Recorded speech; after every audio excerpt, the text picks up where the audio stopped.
बिहार के चुनावी दंगल में उतरे भले ही तेजस्वी यादव की हार हुई हो, लेकिन उनके हार के चर्चे आज की तारीख में नीतीश और मोदी के जीत से ज्यादा हो रहे हैं। और ये चर्चा देश के सबसे बड़े लोकतंत्र के मंदिर संसद के अंदर हो रहे हैं। बिहार के चुनावी जंग को जीतना इतना आसान इस बार बीजेपी और जेडीयू के लिए नहीं था, क्योंकि बिहार में जनता मुद्दों के साथ तैयार थी। बिहार में विपक्ष मजबूती के साथ चुनावी दंगल में उतरा था।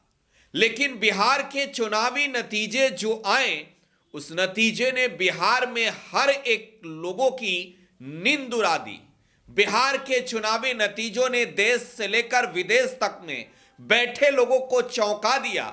बिहार में एनडीए की सरकार इस बार सबसे प्रचंड बहुमत से बनी। हार किसकी हुई? तो चुनावी बैटल ग्राउंड में उतरे तेजस्वी यादव और उनकी पार्टी आरजेडी के साथ गठबंधन के तमाम वो दल के लोग हारे जिन्होंने बिहार चुनाव में जेडीयू बीजेपी के खिलाफ लड़ा। लेकिन सवाल यह कि आखिर ये हुआ कैसे, तो इसके पीछे वजह क्या रही? तो अब इस बात की चर्चा देश के सबसे बड़े लोकतंत्र के मंदिर संसद के अंदर हो रही है। कोई ये कह रहा है कि ये वोट रिश्वत देकर खरीद कर इस बार एनडीए ने लाई है। कोई ये कह रहा है कि तेजस्वी यादव सहित विपक्षी नेताओं के छवि को धूमिल करने के लिए मीडिया और सोशल मीडिया के इस्तेमाल करके वोट बैंक खराब किया गया है। कोई ये कह रहा है कि बिहार के चुनावी नतीजे जो आए हैं, यहां लोकतंत्र नहीं बल्कि मशीनरी जीती है, लोकतंत्र हार गया है।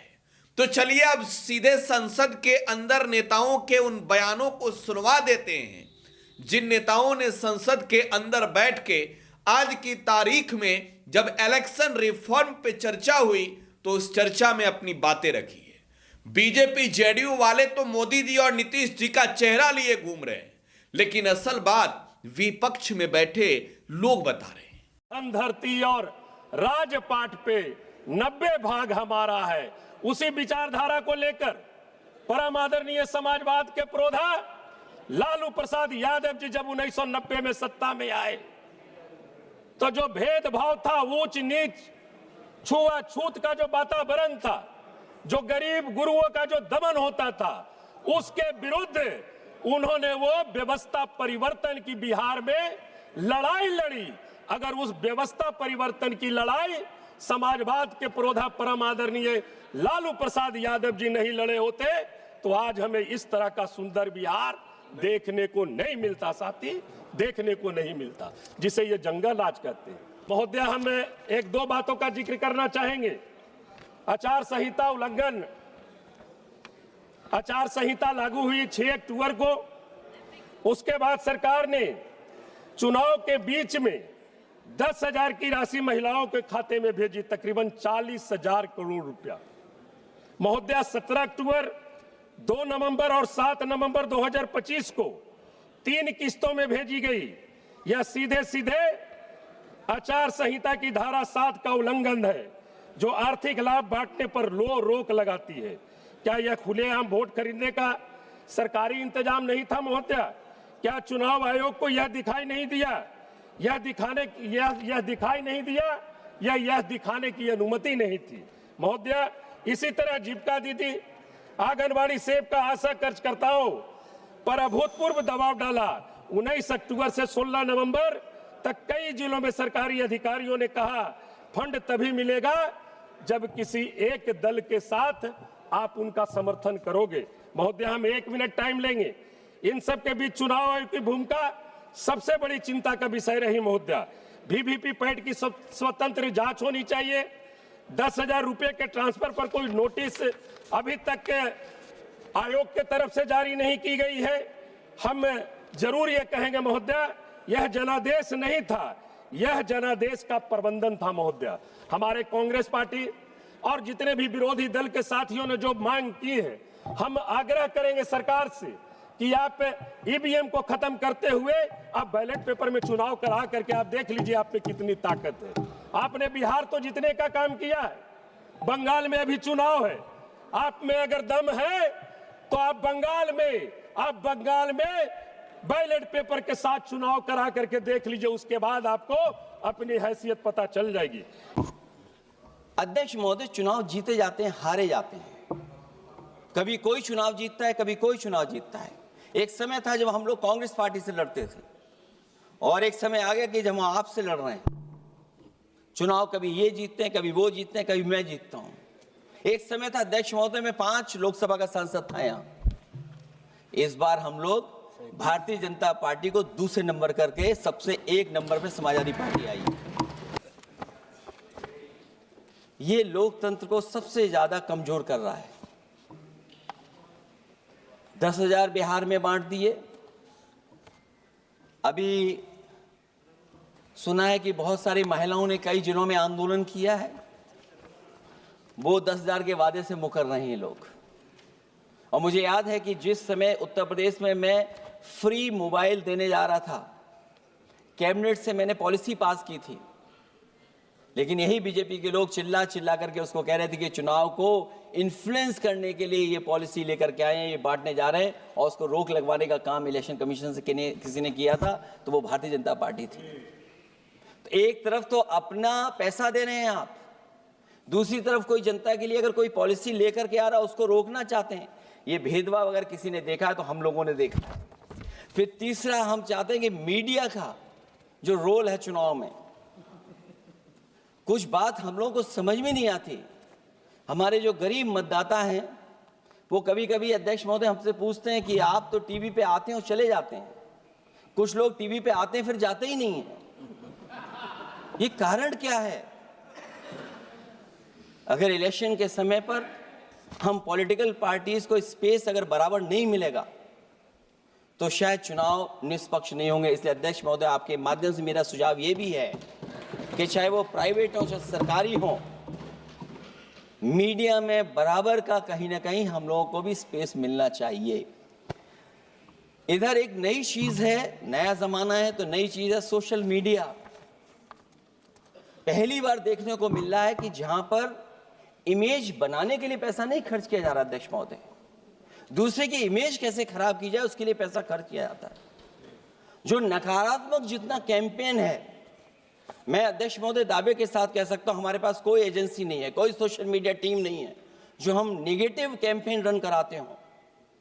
लेकिन भारतीय जनता पार्टी के पास हजारों ऐसे लोग हैं और हजारों करोड़ रुपए इस बात के लिए खर्च करते हैं कि नेगेटिव कैंपेन कैसे रन किया जाए। और जितना जितना चुनाव करीब आता है उतना सोशल मीडिया से लेकर के हर प्लेटफॉर्म पर नेगेटिव कैंपेन अगर कोई कर रहा है तो वो कर रहा है भारतीय जनता पार्टी के लोग। इलेक्टोरल बॉन्ड की तो बात हम इसलिए नहीं करना चाहते हैं क्योंकि हमें तो मिला ही नहीं कुछ।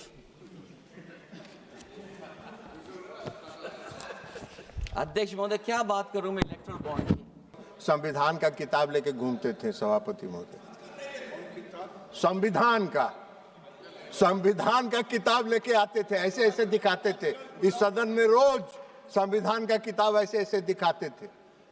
आम सभा में जब जाते थे, रैली में संविधान पढ़ते थे, पूरा संविधान दिखा, देखो ये संविधान है, आपने देख लिया ये संविधान है। आजकल वो किताब लेके नहीं आ रहे हैं, कहे कि टोटल बात उस संविधान के विरुद्ध कर रहे हैं। संविधान की धारा का 326 के विरुद्ध बोल रहे हैं, आर्टिकल 326 के खिलाफ बोल रहे हैं, तो संविधान के खिलाफ ही ना बोल रहे हैं। और फिर से संविधान की धज्जी कांग्रेस पार्टी उड़ा रही है, कांग्रेस पार्टी संविधान की धज्जी उड़ा रही है। तो इसलिए चुनाव सुधार के मेरे ख्याल से,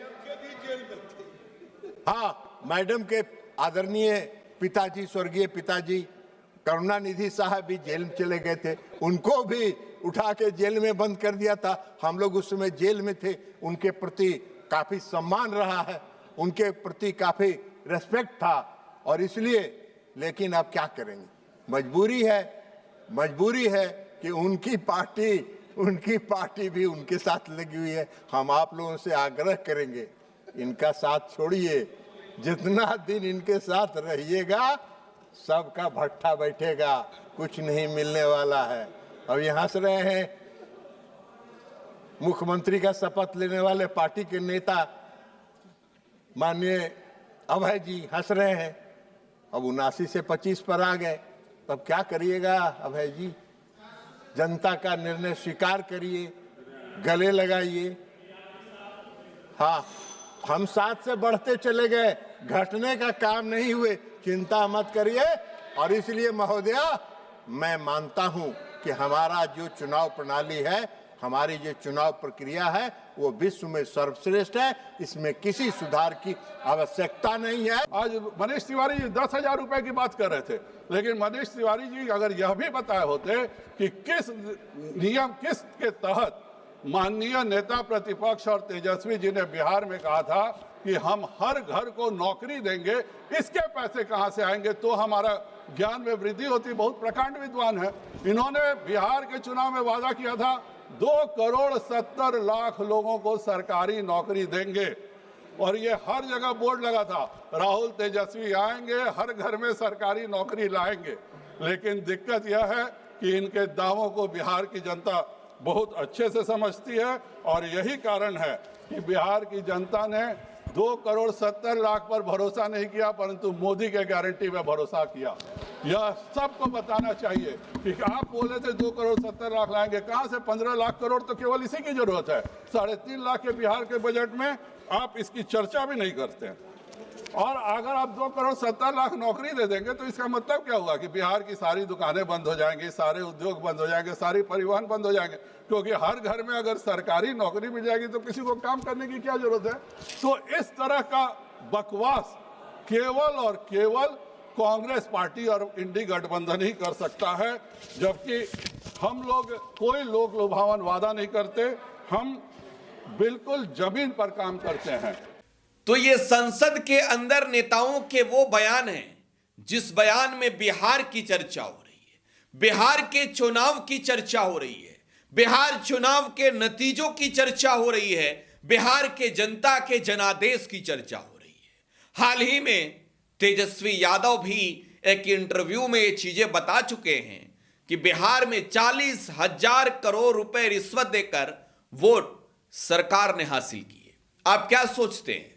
प्रतिक्रिया कमेंट बॉक्स में बताइएगा। फिलहाल आप टुडे बिहार न्यूज के साथ बने रहें। धन्यवाद।